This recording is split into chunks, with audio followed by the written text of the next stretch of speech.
Assalamualaikum warahmatullahi wabarakatuh. Perkenalkan nama saya Aswandi dengan NIM 22650007. Saya dari kelas A. Saya akan menjelaskan tugas pertama kecerdasan buatan. Yang pertama definisi kecerdasan buatan dan yang kedua cabang ilmu kecerdasan buatan. Kecerdasan buatan. Kecerdasan buatan atau AI diartikan sebagai kecerdasan yang dibuat AI merupakan ilmu komputer yang berfokus pada pengembangan sistem komputer yang mampu berpikir dan menimbang tindakan yang akan diambil, serta dapat melakukan tugas-tugas seperti yang dilakukan manusia.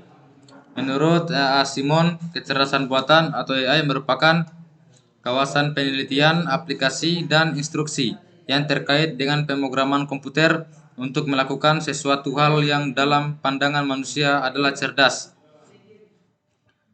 Dan menurut Rich and Knight, kecerdasan buatan atau AI merupakan sebuah studi tentang bagaimana membuat komputer melakukan hal-hal yang pada saat ini dapat dilakukan lebih baik oleh manusia. Dan berikutnya tujuan dan arah kecerdasan buatan. Winston dan Prendergast. 1. Membuat mesin menjadi lebih pintar. Tujuan utama.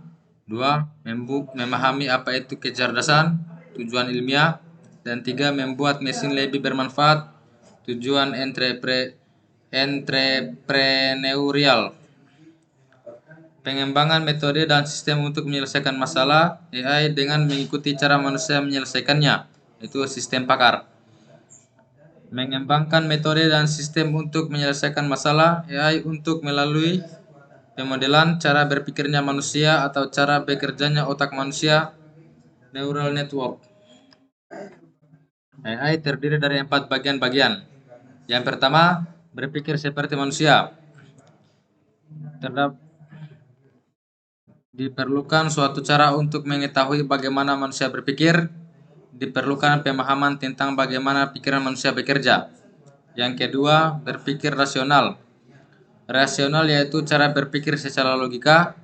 Logika dapat dibangun dari solusi berdasarkan logika. Ketiga, bertindak rasional. Bertindak secara rasional artinya bertindak di dalam upaya mencapai tujuan. Di dalam lingkungan yang rumit tidaklah mungkin mendapatkan rasionalisasi sempurna yang selalu melakukan sesuatu dengan benar. Dan yang keempat, bertindak seperti manusia. AI dapat bertindak seperti manusia apabila semua yang dilakukan oleh komputer sama dengan apa yang dilakukan manusia. Selanjutnya, kelebihan kecerdasan buatan. Kelebihan kecerdasan buatan ini terdiri dari 5. Yang pertama, lebih bersifat permanen. Yang kedua, lebih murah. Yang ketiga, bersifat konsisten dan teliti karena kecerdasan buatan adalah bagian dari teknologi komputer. Dan yang keempat, dapat didokumentasi. Keputusan yang dibuat komputer dapat didokumentasikan dengan cara melacak setiap aktivitas dari sistem tersebut. Dan yang kelima, dapat mengerjakan beberapa tugas lebih cepat dan lebih baik. Selanjutnya, kelebihan kecerdasan alami. Kelebihan kecerdasan alami terdapat 3 bagian. Yang pertama, kreatif. Manusia memiliki kemampuan untuk menambah pengetahuan. Yang kedua, memungkinkan orang untuk menggunakan pengalaman atau pembelajaran secara langsung. Dan yang ketiga, pemikiran manusia dapat digunakan secara luas. Dan selanjutnya, cabang ilmu kecerdasan buatan. Yang pertama, sistem pakar atau expert system. Sistem yang dirancang untuk dapat menirukan keahlian pakar dalam menjawab pertanyaan dan memecahkan suatu masalah.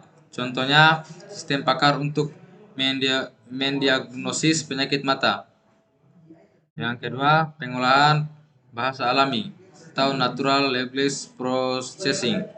Program yang memiliki kemampuan untuk memahami bahasa manusia, bentuk representasi dari suatu pesan yang ingin dikomunikasikan antar manusia. Contohnya Google Translate.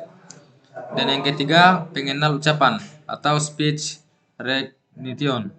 Pengembangan teknik dan sistem yang memungkinkan komputer untuk menerima masukan berupa kata yang diucapkan.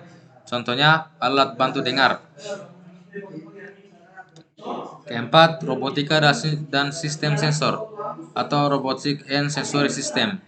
Sistem robot dan sensor yang dapat digunakan untuk menggantikan kinerja manusia secara otomatis. Dan yang kelima, sistem visi atau computer vision. Bagaimana komputer dapat mengenali objek yang diamati atau diobservasi. Dan yang keenam, intelligent computer aided instruction. Komputer yang dapat digunakan sebagai tutor yang dapat melatih dan mengajar. Dan terakhir, game playing. Program komputer game yang di dalamnya terdapat peraturan permainan yang membatasi perilaku pemain dan menentukan permainannya. Ya, saya kira itu yang dapat saya sampaikan. Lebih dan kurangnya mohon dimaafkan. Assalamualaikum warahmatullahi wabarakatuh.